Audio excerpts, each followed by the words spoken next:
Welcome into another episode of Respect Coin, presented by 𝗰𝐶𝗰𝗶 Casino, Chicago, Southland. Are you ready for your winning moment? You probably didn't get it this weekend, but if you go to 𝗰𝐶𝗰𝗶 Casino, Chicago, Southland, that is where the action never stops. Play the hottest table games, enjoy the newest slots, and celebrate big jackpots. At 𝗰𝐶𝗰𝗶, there's a win waiting for you around every corner. Again, joined by my main man, Nate Jacobson, digital content producer at Stadium. We're talking tournament, we're talking brackets, and a lot of people's brackets are busted. Are there any perfect brackets left? No, I think it went down yesterday when Illinois lost to Kentucky, but going into Sunday, at least reported there was 3 perfect brackets, which is pretty incredible to get, the first 40 games correct? I know Insane. It was a lot of chalk, so not terribly surprising, but still an incredible feat for those people who had a perfect bracket, like 42 games into the tournament. Unbelievable. Honestly, if you have a perfect bracket, you should have to post it. I need to see it in physical, it doesn't have to be on paper, but just show a screenshot of your bracket, because I never believe it. But if there was 3 left and now there's 0. It was 3 out of 24 million or something. Yeah, so that's pretty impressive. I want to be the person who's oh yeah, this was my bracket. I would show everyone. Oh, for sure. But yes, we're here to recap, obviously, the first and second rounds, and also look ahead. Sweet 16 weekend on deck. Give me your thoughts. I mean, obviously, a lot of talk on socials, on studio shows about the tournament being the chalkiest tournament of all time, and it's not wrong, right? So tell me your thoughts after the first weekend of action. It hasn't been a great tournament. Wasn't good on Thursday. Was hoping it'd be better Friday. Friday didn't really deliver. Saturday, you look at all these matchups. There was a couple close finishes, but it was mostly because teams were, not really executing down the stretch. And with the 3-throw game, it's turning the ball over. And then finally Sunday, we got the buzzer beater that we were hoping for, but it was the game involving. We've got one. Now we need one more. Right, which is possible. It was the game involving Colorado State and Maryland, late on a Sunday evening in Seattle. So it wasn't the most marquee game. One. That was the kind of a game that you were checking the score at the top of the screen, and once the second half got going, I started watching that. So yeah. Not a great tournament, not a lot of upsets, not a lot of late lead changes. I think before that Maryland-Colorado State, the only really late lead change was between UC San Diego and Michigan. A game we were really focused in on and locked in on when UC San Diego had that comeback. They took a lead, and then one of the Michigan guards, I think it was Gale or maybe it was Donaldson, but hit a 3 to put him up for good. But yeah, just not a great tournament. Yeah, and I mean, there's been plenty of games where I feel like there's been close games until 4 minutes left. Right. And then after the media timeout, maybe the better team prevails and they hit their 3 throws. And now you're just at the line, there's reviews, they're dragging it out. Just hasn't been much drama. No drama. I agree. I mean, we were saying this a little bit before we started recording, but I feel like the allure of the first weekend is sort of slowly dying. Because if you think about it, we've all had, I don't know if you have, but I've gone to Vegas for the first weekend. It's insane. You're betting on every game. Those weekends are so much more fun when you have upsets that are actually coming to fruition. And I feel like the books probably just cooked everyone this week. Yeah, I mean, the people who do the blind betting, the underdogs, they probably will not be doing that next year because they'll remember the pain they got for their wallet this year. And me personally betting, I mean, I was on a good amount of underdogs. I just had a really rough day, and if Oregon didn't cover plus 5.5 last night, I may have been calling in sick and not being here because I really needed that. I just really needed to see one bet go through the hoop. And now I'm here and a little bit more encouraged to talk about some of these Sweet 16 games because if Oregon didn't cover last night after being up 19-4 right out of the gate, I would have been well, what's the point of even doing this? Well, before we move to looking ahead, I want to talk about the coin bracket. The coin bracket, for all those interested, I flipped a coin to determine every outcome of every matchup in the tournament. Unfortunately, the Wofford Terriers could not advance out of their first round game. That was my national champion. So my bracket is busted. But I do want to say 3-1 record in the first 4, 18-14 over the round of 64, and then just came crashing down in the round of 32, 4-12, to result in 25 wins, 27 losses overall, which honestly, if you're flipping a coin, it's pretty close to 50-50 anyway. So yeah, I mean, the person who the coin respecter of the week is the coin. Don't be too hard on it. Can't be too hard on it at all. How many sweet teams did you get to the Sweet 16? Do you have that, or do you have any Final Four teams remaining? Yeah, 2 Final Four teams remaining. We have Michigan State and Houston. So could get 2 in. Honestly, looks kind of like those might be the 2 teams that get there, and we'll get into that a little later. But overall, really pleased with the coin. I will run that back next year. That was a lot of fun. Second, and I hope that my wonderful producer, 𝗂𝗏 will punch in and just do like a slow-mo zoom for me. This is for everyone who continues to just complain that Michigan is a lucky team. Guys, this is just like the Chiefs. Like, if you hate them so much, just like, don't bet.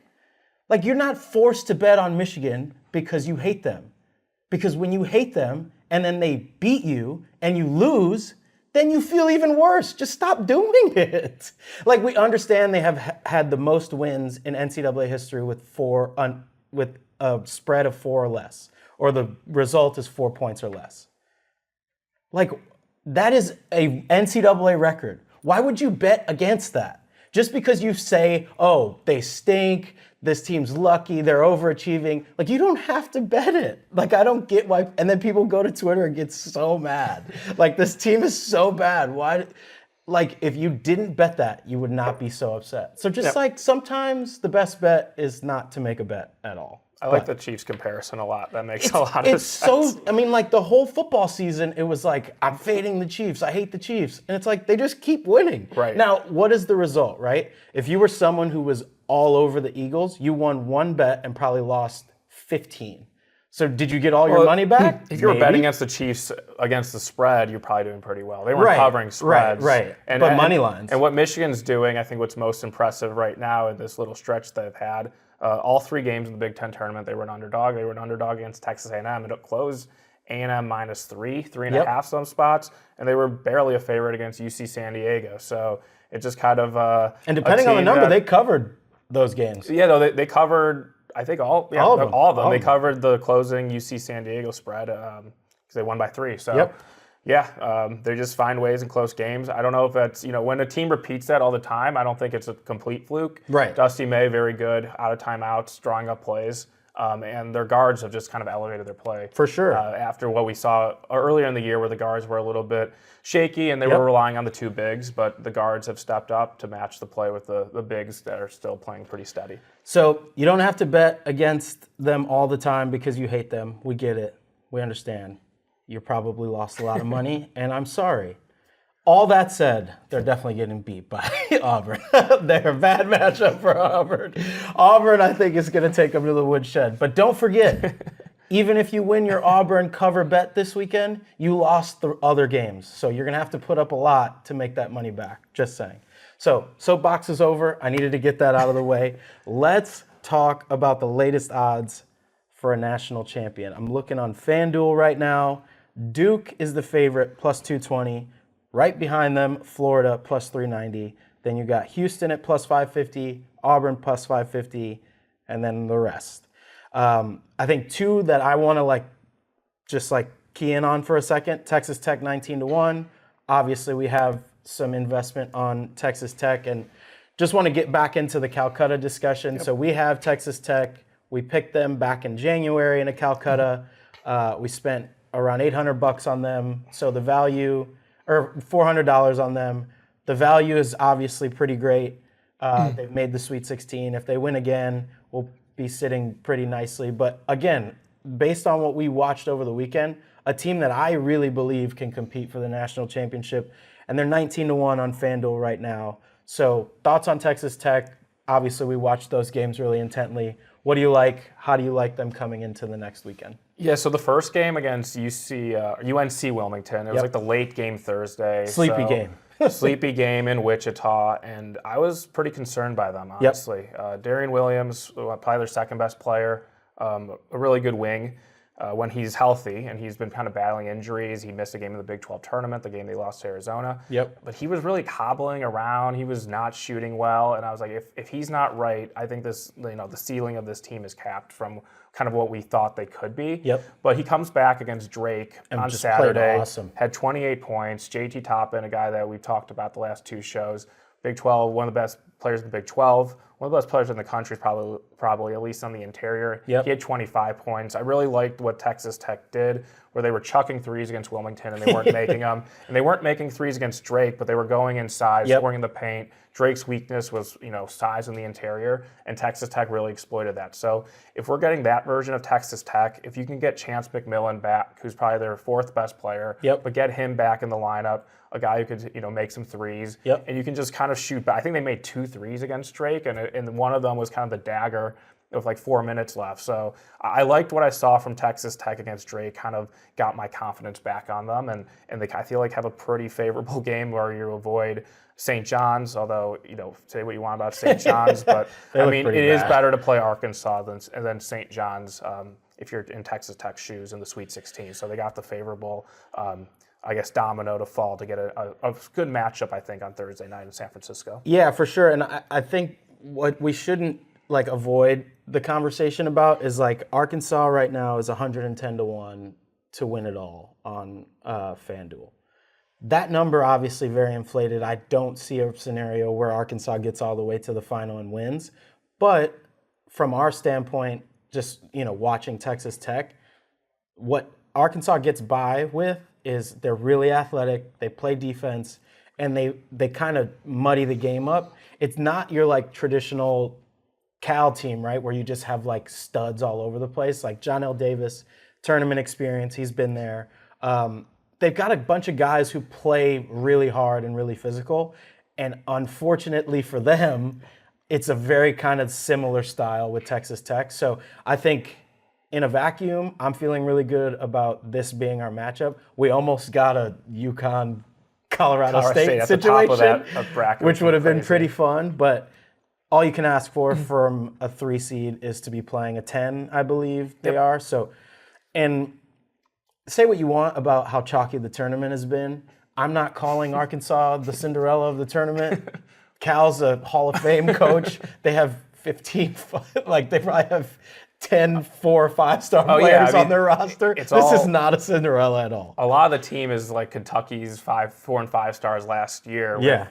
With Wagner and Adu and 𝗵𝗍, and then you have Boogie Flan, who came back from injury after missing 2 months for the NCAA played pretty well, and actually he's been better than I expected. So there is some talent there for Arkansas. I just don't know if they really have the depth and some of the interior defense that maybe Texas Tech can exploit. Yeah. No, I think we're in a good spot with Texas Tech. Do any of these odds stick out to you from a futures perspective? I know that for me, I think you're betting before the tournament starts and hoping your value carries over. Now it feels a little chalky to get involved. I'm not taking any futures from here on out. I'm pretty set. I have a future on Texas Tech.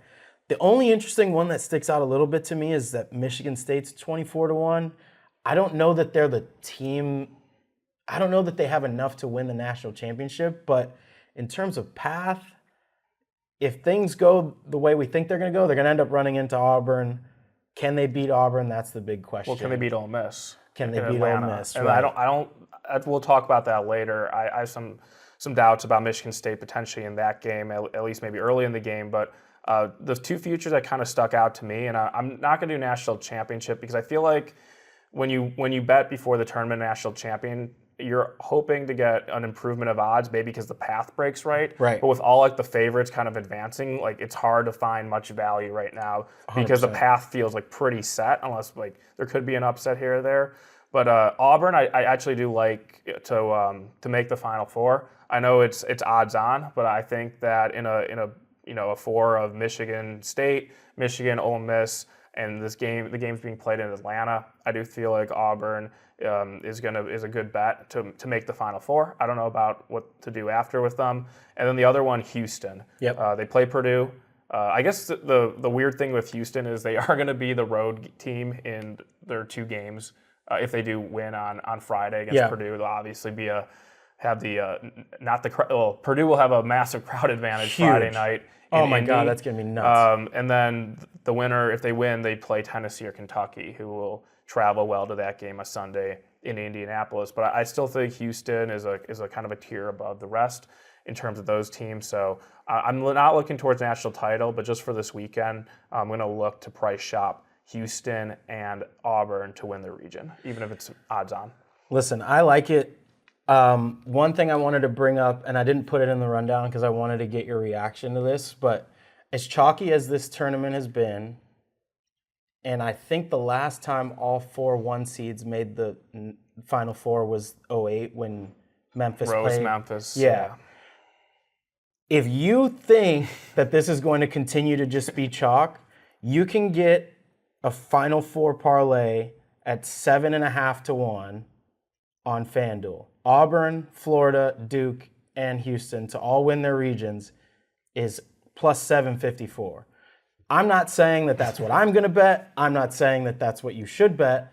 But if you are understanding how the chalk and like how this is breaking down, you like 2 of these teams, Houston and Auburn. The 2 like maybe the weakest of the teams, right? I think. I mean, Duke has played pretty unbelievable, and Florida looked really good, even getting tested by UConn. Yeah. So 7.5 to 1. That's not terrible value. Just want to put it out there. I wouldn't talk anyone out of that for sure. Yeah, no reason to talk anyone out of it. So again, if you're on FanDuel, it's plus 739 on DraftKings, so pretty even. Auburn, Florida, Duke, Houston. If you think the chalk's going to prevail, it's a pretty solid option if you want to go that route. I think it's pretty interesting. Yeah, definitely, especially since like I said, I think the 2 most vulnerable teams, just from like a team quality perspective, I still think I like their pass a little bit in those respective regions. For sure. All right, so we have a ton of games to get through. We're going to play a game where we try and get through each of them in 90 seconds, so we're not here for 2 hours because I don't know how listenership's going to go by then. But let's start with the first game of Thursday, and I believe that is BYU? Yep, BYU Bama. BYU and Bama. All right, so I got my little stopwatch here, and I'm going to put it in between us. I'm going to tee you up. BYU and Bama. What do you think? Yeah, so BYU, full disclosure, a team I bet against twice already, so I've lost a lot of money on them. So now I have to see if I'm going to go back to the well and try to do it because they proved me wrong. I guess something I should have put more weight in was BYU was playing in Denver the first 2 games, and a quick trip for those fans. They have a very loyal fan base, playing in altitude against 2 teams that played until Sunday in their conference championships or tournaments in VCU and Wisconsin. So probably a kind of a learning lesson for me to kind of pay more attention to those kind of dynamics. Alabama, an interesting matchup for BYU because both teams like to run and they like to score. I think one encouraging thing for Alabama was Grant Nelson, who suffered a knee injury in the SC tournament. He did play 28 minutes yesterday against St. Mary's. Pretty much a full game. Looked pretty good. I think he's one of their more important players behind Sears if Bama wants to go far. So kind of leaning Bama here. I saw the line tick up from 4.5 to -5. I may call me a hater, but I still don't believe in BYU. And if Alabama's shooting, they could definitely win by margin. Yeah, to me, and like I'll keep it quick, like I don't have a huge take on this game, but I'm someone who made money on BYU this week. I don't believe they're going to continue to shoot the lights out like they have the last couple games, but this one to me feels like it's inflated for sure because both teams love to score. They're both really efficient on offense. They both shoot a lot of threes. I think I'm going to take the under because I don't, and this is scary, like 174.5. It's like pretty high, and like, I imagine there's going to be some regression because like Alabama played with their food a little bit. I don't know that they're the best team. I think they obviously can win this game. They're favored. I don't know that BYU is going to continue to shoot the lights out. They won't have that crowd like you were saying. Yeah. That definitely helps you when you're like feeling good, knocking down shots. So I'm looking at the under. This is definitely not a high unit play at all for me, but that was the first thing I thought of because I don't know that they're going to really run up the score like 174.5 kind of since they that might be one you wait to bet until Thursday right before the game because I don't see that number go up. Yeah, it's going to go. The over will go up, and the game is such a high total. All right, so we got one down and we went 213. We're off to an awful start. I had some more notes on that. I think I could be quicker going forward. No, all good. Let's reset for Maryland and Florida. A really interesting game, in my opinion. First thing I want to say, Derek Queen is a stud. Yes. I think he's one of the better players, definitely a lottery pick, very composed. Love to see him say, I wanted the MF and ball. Like, you love that, right? Florida, to me, too much. Like, this might be a really close game because I think the matchups will be pretty similar. They have good bigs, they have good wings, they do both shoot decently. Walter Clayton right now is the player of the tournament, in my opinion. Every time he's had the ball in his hands, he's either made a good play offensively, he's playing well defensively. So to me, this feels like a Florida covers. I do think they're the best team right now. Yeah, I think Maryland maybe could keep the game close, at least early on, because they do have a really good starting five, but they have no depth. Yep. Florida has a lot of depth. They have a lot of ways they can beat any team. And like you said, they have the bigs to match up with Queen and 𝗵ance and the guards to stop Gillespie and Rice. So, yeah, I think Florida's just kind of a better version of Maryland. Yep. So, I guess if you want to make a case for Maryland, I'm guessing they're staying on the West Coast because they just played in Seattle. They go down to San Francisco. I can't imagine they would go back. Yeah, no, they shouldn't. Well, especially knowing that they couldn't spend an extra night at a hotel room in New York City around Christmas. I'm sure they're not going to be asking them to do another cross-country trip. Hopefully they planned ahead for that. But yeah, I would say Florida's going from Raleigh. I'm sure they're going back home and going to San Francisco. But I don't know if that matters too much. So, yeah, Florida's the only way I would look, but I think the number's kind of correct at 6.5. Yeah, 6.5, and it's consistent across all the books. BetMGM, Caesars, DraftKings, FanDuel, everybody has that number. So the books are pretty much aligned that this is a 7-point game. And right now it's going to be hard for me to go against Florida. Now, it could get a little dicey for them after this round, but right now they do seem like the best team to me. All right, another one. We're over, but that's okay. We're not gonna. No one's holding a gun to our head on this. The next game. All right, Arizona and Duke. This one might not take long. I don't know. I'm gonna let you start here because I have some takes on Arizona. Sure. Well, just from a situational angle, Arizona beats Oregon late night, Pac-12 after dark, and now they have to travel from Seattle to Newark and play from the latest time slot on Sunday to a later game on Thursday, but still it's Thursday, not Friday. I think that could matter a little bit. I'm not sure their travel situation. They're going straight from Seattle or stopping in Tucson on the way, but still it's just another advantage that Duke has in the NCAA tournament where they were literally playing down the street in Raleigh, and now they go up to Newark and New Jersey. Said this 4 weeks ago. Yeah, exactly. Yeah, there's a reason for this. I think the most intriguing part of this game is 𝗂𝗏 coming off a 29-point game, former UNC guard against a former rival in Duke. Andy Katz asked 𝗂𝗏 after the game how to stop Duke and how they're going to beat Duke, and he kind of paused and smiled. And I don't know if he was pausing because he's like, I don't know how to beat Duke, or he was trying to come up with something clever. But I'm just intrigued to see how Duke kind of probably swarms him defensively. A player who's very streaky, coming off a really good game. I wonder if he kind of comes back to earth, or maybe has a clunker of a game with the added pressure, and he's going to want to prove something. So for me, I don't want to step in front of Duke. What if they are this year's UConn of the last 2 years, where they just win every game by double digits? So it's Duke or pass for me. For sure, I'm in on Duke as much as it pains me to say, because I'm not a Duke guy. Like I'm like, they're like the Yankees, and like I hate it. So whatever. But there's no way I'm taking Arizona in 9.5. If it was 14.5, I might do it. But Duke definitely could be UConn and win all these games by double digits. They looked awesome.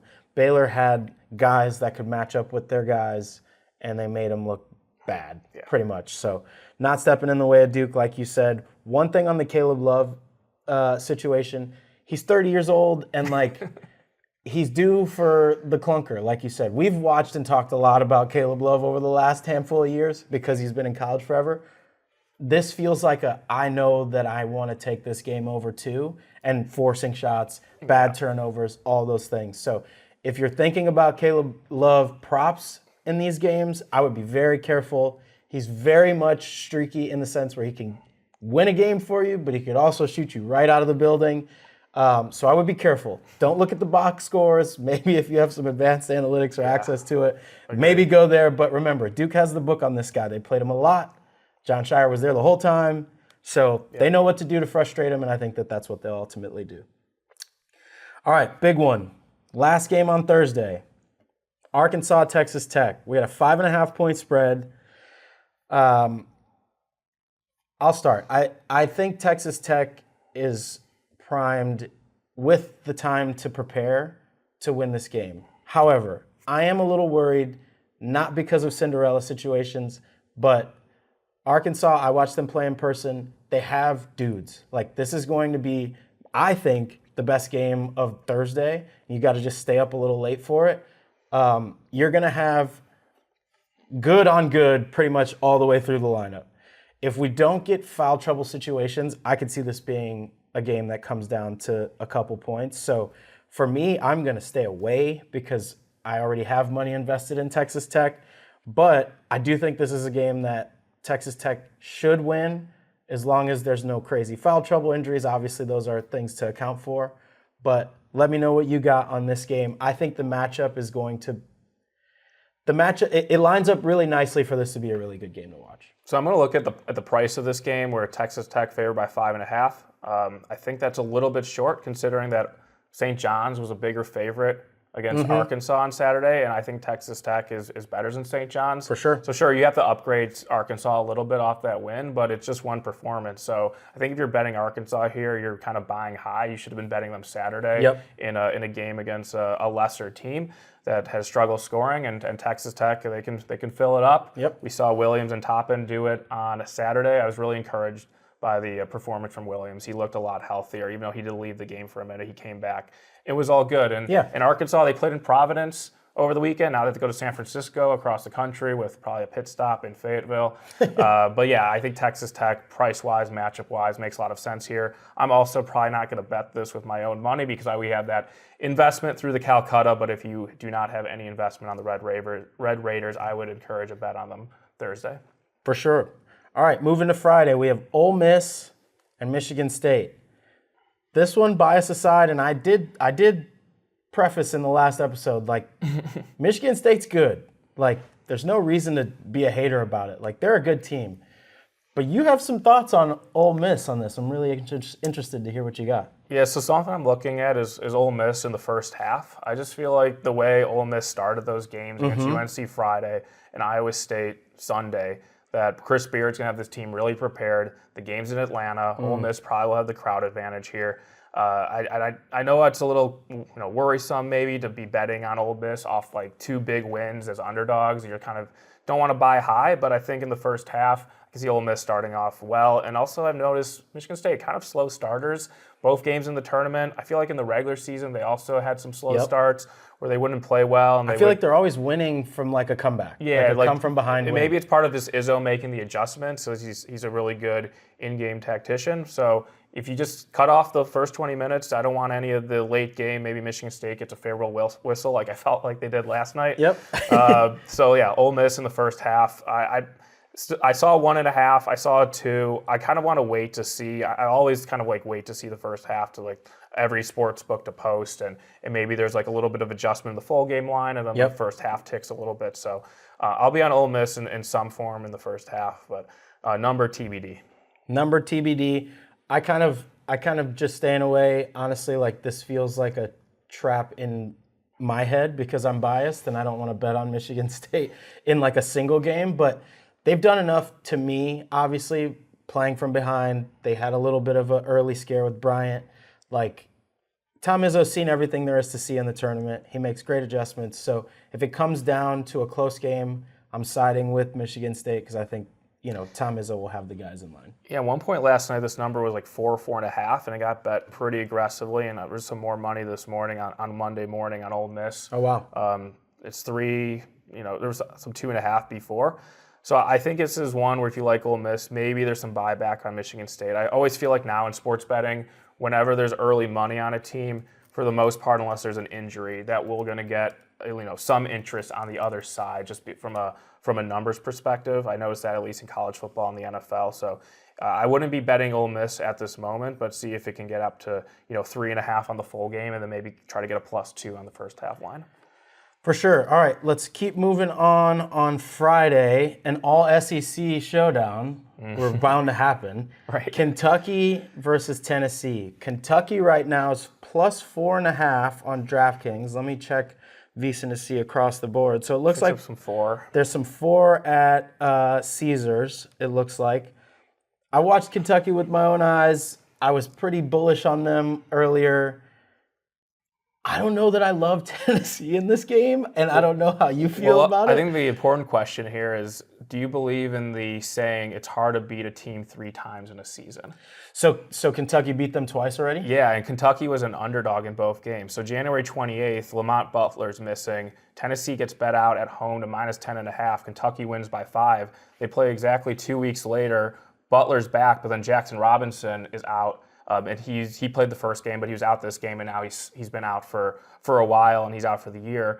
Tennessee closed -3.5 in Lexington, and Kentucky won anyway, 75-64. So I think the fact that the number is at 4.5 kind of shows that Kentucky's been pretty significantly upgraded, because if you kind of like back then, I know Kentucky was going through injuries, but if you played that game on a neutral, just kind of split the difference between 10.5 and 3.5, then the line should have been 7. Yeah. So from a price standpoint, maybe not the biggest discount in Kentucky, but maybe there's a matchup advantage. Maybe Mark Pope has something. He was extremely good at out scheming Illinois yesterday, and he's a good schemer. Extra time to prepare. He has the team rolling. They're confident. Butler looked really good yesterday. I was worried about Butler's injury suffered in the SEC tournament, and maybe that was going to hold him back in the first couple of games, and I think it did in the first game, but they were playing Troy, so they were able to get away with it and have other guys contribute. But yesterday, he was really good against Illinois.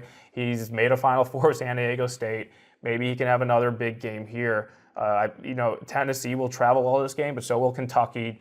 The game that's going to be lit, man. Yeah, that's going to be a crazy atmosphere, especially in Lucas Oil in a football stadium. I think they're only selling seats like half the crowd, but still, it's a very intriguing game. And it's just kind of like, do you believe in I don't know if it's a cliche, but I always hear on TV, it's always hard to beat the team 3 times. And I'm like, is it though? Or I don't know. I mean, is there like a true matchup advantage that Kentucky has something over Tennessee? For sure. I mean, like, it kind of feels that way now that I'm thinking about it. And I remembered one of the games. I didn't know that they beat them twice. Doesn't make me feel like I want to take Tennessee anymore. Because the thing with Tennessee is, like, they're great defensively, but you pair Mark Pope might have something on them. Plus, they always can just like go cold and not score enough. And Kentucky has done a great job of like keeping pace when they're down, but also like extending. Like, I felt like the game against Illinois, there was a couple times where Illinois punched them back and they were like, Butler 3 and 1 inside. And it was like they could never catch them. So if this is a situation where Kentucky gets up early by a significant amount, let's say 12, 15 points, and they're feeling good, a lot of that, like, damn, we haven't beat them. Like, how do we adjust? How do we even like get out of this hole? So I'm going to ride with the Wildcats and give me 4.5 points. Maybe that number changes. It could probably come down. Kentucky money coming in. Obviously 2 betting states. So like, we'll see what the number ends up doing, but it's already down to 4 at some places. Yeah. You got to imagine it's going to keep going in that direction. So for me, as soon as this is done, I'm putting in Kentucky. Yeah, no, I think I was thinking about Kentucky going into this, but the more we talked about it, I do like that idea of just taking points with Kentucky, and maybe there is a matchup thing there. For sure. All right, 2 more to go. Michigan and Auburn. I know I touched on this earlier on my little rant, my little Stephen A. Smith rant. I think this is the end of the road, in my opinion, for Michigan. I think they've done a really good job of playing in the margins, getting, Dusty May has done a great job of like keeping them composed when things got tight against UC San Diego. Also, after they were trailing by 10 against Texas A&M, they're really resilient. Trey Donaldson, revenge game, obviously playing against his former team. You kind of love those opportunities. He's played extremely well, but I just think there's just too much. Janai Broome, really good. Baker Mazzara, wild card. If he gets ejected, maybe we have a chance. But he left the game with an injury, but I think he'll be fine, especially with this game being on Friday. Yeah, so 7.5 points feels a little. 7.5 points at this point in the tournament, I don't think it's worth it. I think this could end up being like a 12 to 15 point win by Auburn. As much as it pains me to say, as someone who roots for Michigan, I don't think they've been lucky to get to this point. They were a top 40 KenPom team most of the year. Like, I think they have done enough to like warrant the second weekend win, or to get into the second weekend. But when you run into the number 1 overall seed, Auburn's played much better teams than Michigan, despite the size. I think there's just going to be too much for them. And this game being in Atlanta, huge tough, crowd bro. advantage. I know Michigan fans travel, but they also probably... ain't going to travel like that. They've also been traveling to a lot of important football games over the last few years, so I don't know if they want to add a basketball trip in the enemy territory. Although interesting that Michigan State and Michigan both in the same building in Atlanta, the 2 SEC teams in Ole Miss and Auburn. So I wonder if that's ever happened, if they've ever played each other in the tournament. Probably unlikely. Probably not, yeah. But, I mean, that's what you would basically have if they somehow figure... Michigan State, I would say, by all accounts, should win. Will they win? Up for debate. I don't think this is a game that Michigan is going to win. But if we're sitting here next week and we saw a Michigan State game in Atlanta, that would be pretty insane. That would. All right, so last one we have, and this one, honestly, to me, probably can take the shortest amount of time. Houston's going to blow the doors off of Purdue, I think. Okay. I just think they're a bad matchup. I think the guard play for Purdue, obviously, with Braden Smith, he's the engine. Kaufman-Renn has played really well. Houston's got bigs to deal with Kaufman-Renn. If they don't get in foul trouble, I think that neutralizes them. And the guard play, I think, in terms of shutting down or minimizing Braden Smith, I think they got their number. Yeah, what's holding me back, though, and probably why I won't get there with Houston, is just this game's in Indy. Yeah. 60 miles away from Purdue's campus. It's a 10 o'clock game on a Friday night. Maybe Houston's like the right team you'd want in a hostile environment because they have experience. Sampson's a great coach, former IU coach, so I don't think many... Another twist of the knife. Yeah, I don't think many Indiana fans are going to be watching this game, or they won't know who to root for at least. Rage watching, if anything. Yeah, so, I mean, I get what you're saying with Houston. It's just like, is that like hidden, not even hidden home court, is that home court advantage not baked in enough for Purdue? So kind of want to see where this number goes. For sure. All right, so we went through every game. Give me your 2 best bets, or bets you like the best for this Sweet 16, and then I'll give you 2, and I'm going to parlay them because I just love making parlays this time of year. All right, I'll go with Ole Miss. Let's call it +1.5 on the first half spread. I mentioned that Michigan State has struggled a little bit early in games. They've had to come back a lot en route to their Big Ten regular season title. So I just want to take the first 20 minutes. Ole Miss started really well against UNC, started really well against Iowa State, and then really blew them out in the second half. Chris Beard's a great coach. Beat Tom Izzo once upon a time in a national semifinal in 2019. I think he's going to have the Rebels ready for this game, playing at Atlanta, so there should be a lot of Ole Miss fans there. Really excited for this game, a program that hasn't had any success in basketball. So like Ole Miss on the first half spread. And then, I mean, I don't want to steal Kentucky from you. I can go a different direction if you want. Let's do Texas Tech -5.5. There you go. I know for the parlay piece and an extra bet. Really think there could be a price discount here because Arkansas was they were +7, +6.5 against St. John's, and now it's 5.5 and traveling across the country. And I do think Texas Tech kind of primed to have a nice game here in a nice matchup. And they looked a lot better against Drake on Saturday with some of their injured players potentially playing better. So hopefully they get another injured player back and Chance McMillan with that extra time. And we'll lay it with the Red Raiders. Love it. Going against my heart, which is very possible. You guys should try it sometimes if you don't do it. Auburn -7.5 for all the reasons I said. And I didn't even really consider the short trip that Auburn fans. I mean, like, this feels like if Auburn was ever going to do it, it would have to be this year. They've had so many things go their way. They also have played really well in the SEC, best conference, obviously, this year. So Auburn -7.5 against my Michigan Wolverines. Also a little bit of an emotional hedge. If somehow they figure out a way to win the game, then I'll be happy either way. And then obviously Kentucky +4.5, taking the points. For all the reasons I mentioned earlier, I just feel like they're playing really well right now. Having the familiarity against that team, like you said, Mark Pope might have something.